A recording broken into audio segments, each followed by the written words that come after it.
Hey Stars and Wild players, welcome to week 8 of the 5,000 shot challenge. It's week 8 already, so you must be seeing considerably more zip on your shot. Keep up the good work and keep up with the top fitness workouts. They're excellent for you and you will be rewarded. Trust me.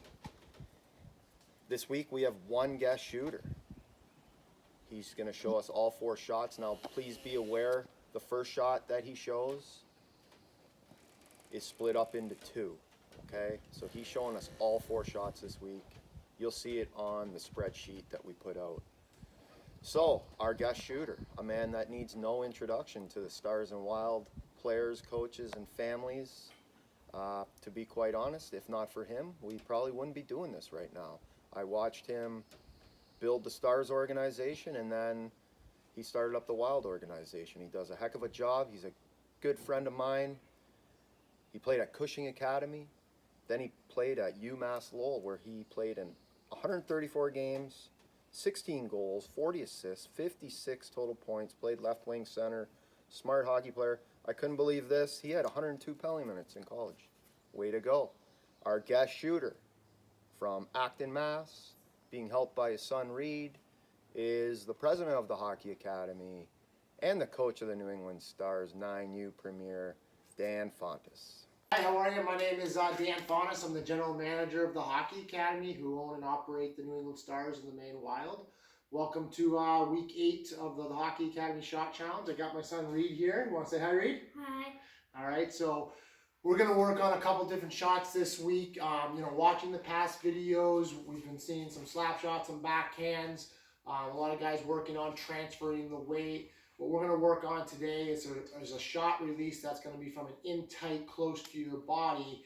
That's going to be more of a quick snapshot, okay, where we work on kind of a term where it's called like a twitch shot, getting good torque and good flex in your stick, okay? So before we start showing you some of the shots, what I want to do is show you just a little bit of the positioning, okay? So it's very standard in our athletic hockey position where I'm going to want your shoulders, your feet shoulder width apart as you face the net, okay? And then same thing with your hands.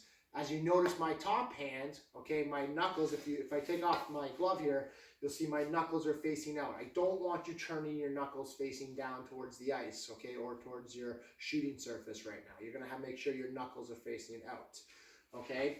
Then rule of thumb is you're always gonna have the blade of your stick 1 blade length, 2 blade lengths away from your body. Okay, so this is going to be working on our shooting technique. Okay, now as we've been taught by some of our other coaches, when we've been in a position where we transfer our weight, our stick comes back, and then we follow through, we're going to work on eliminating bringing our stick back to have a better release or a quicker release in tighter areas, where we're going to have a subtle drop of our hands. As soon as you see me drop my hands, now look at the blade of my stick. It's going to end up cupping the puck. Okay, so if I do have a puck in shooting position, my hands are up, I drop my hands down, the blade of the stick cups the puck, and then I'm going to work on shooting away. Okay, so that's the position I want you to end up in. Look at my hands where they're off my body. So again, my hands are up, I drop down, and I shoot away. And then you'll notice the blade of my stick open as well. Okay, so if Reed jumps into the frame here, okay, so you see him as a righty now. He's got good upper body strength through here. His elbows off his body, his hands off his body, a little bit more in front. He's got a good blade length, 1, 2 blade lengths away from his body. He's going to have a subtle drop, and then he's going to snap away. So if he gives you a couple reps with no pucks, okay, he's going to, one more, okay, and shoot away. Okay, don't over-exaggerate your drop too much. You want to make sure it's not a full extension. It's just a quick subtle. You'll still have some bend in your elbows. It's to get the cupping of the stick and you snap away. Okay, so a couple fast reps here in real time. Okay, so my hands are here and I snap away. Drop, snap. Okay, if I want to change the location of my shot from upper left to upper right or to lower right, I'm simply rotating my shoulders. So even if you're in a game, okay, you don't need to change your hands. You can just turn your shoulders and you can snap away in that position. Okay, so I'll have Reed jump back in here as a righty. Okay, so you notice he's got good good feet, distance between his feet. His top hand's out off his body. Okay, we're going to eliminate no stick handles. He drops and he snaps. Okay, get a little good break in that wrist. All right, drop and snap. Okay, the other thing you want to make sure is, one thing here is he's bringing his upper body up a little bit. Keep your upper body down as you shoot. So it's going to control your strength and control your shot a little bit. Okay? All right, that's going to be shot number 1. We'll be right back for shot number 2. All right, welcome back for shot number 2 this week. We're going to continue to build off of that first technique that we just worked on with our first shot. Okay, where we're in good athletic position, dropping our hands subtly, okay, and then coming away from our body with our release, heel open. Okay, now what we're going to do is we're going to put ourselves in a unbalanced position. Okay, so if you have a balancing tool around your house, I suggest you use something like that. It could just be a foam square.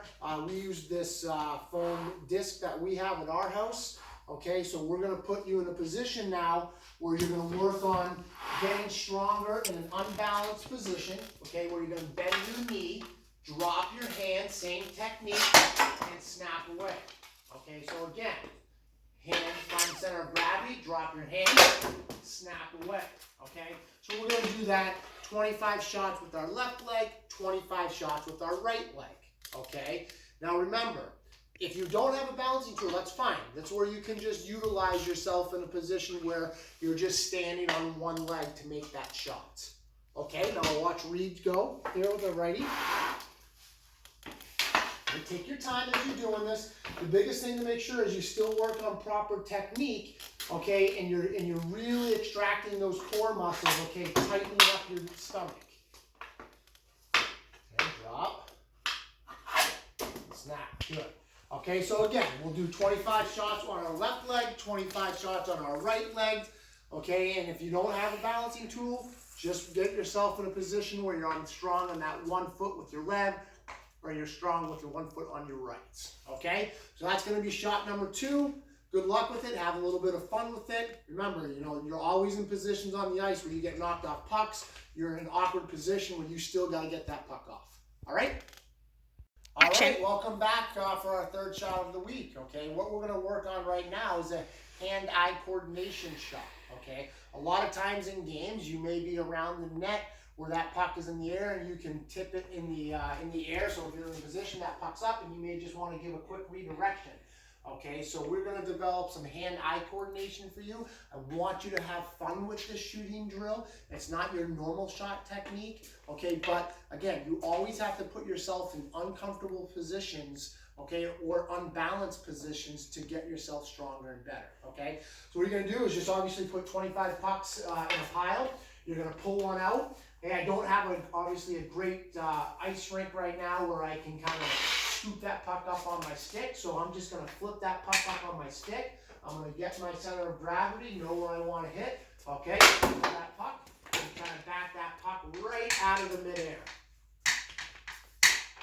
Okay. All right, one more. Okay, trying to find some good hand-eye coordination to get yourself stronger, okay, in that uncomfortable position, okay? Give Reed a couple chances here. All right, good. Make sure you still have a good knee bend. You don't want to be straight, okay? Always make sure you're in a good athletic position no matter what you guys are working on. All right, good. One more. Great job. Okay, now remember, you've got to be careful how high your stick's going to be. You got to keep it below your shoulders, below the crossbar. I can't kind of give a big baseball swing.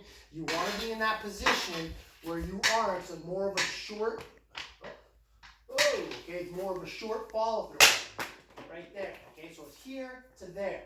Okay, so you continue to work that hand-eye where you're in that strong position developing. Okay, great job, guys. I appreciate you being here with us. Remember, you can go back and watch all of these videos from week 1 all the way through when we get through our week 10. Okay, and I advise you to do that. Do the shots over. Go back, watch them, listen to what the coaches say. If you want to get better, the tools are here for you to get better. Okay, great job. Thanks for being with us. Want to say goodbye, Reed? Bye. All right, we'll see you guys in the rinks real soon.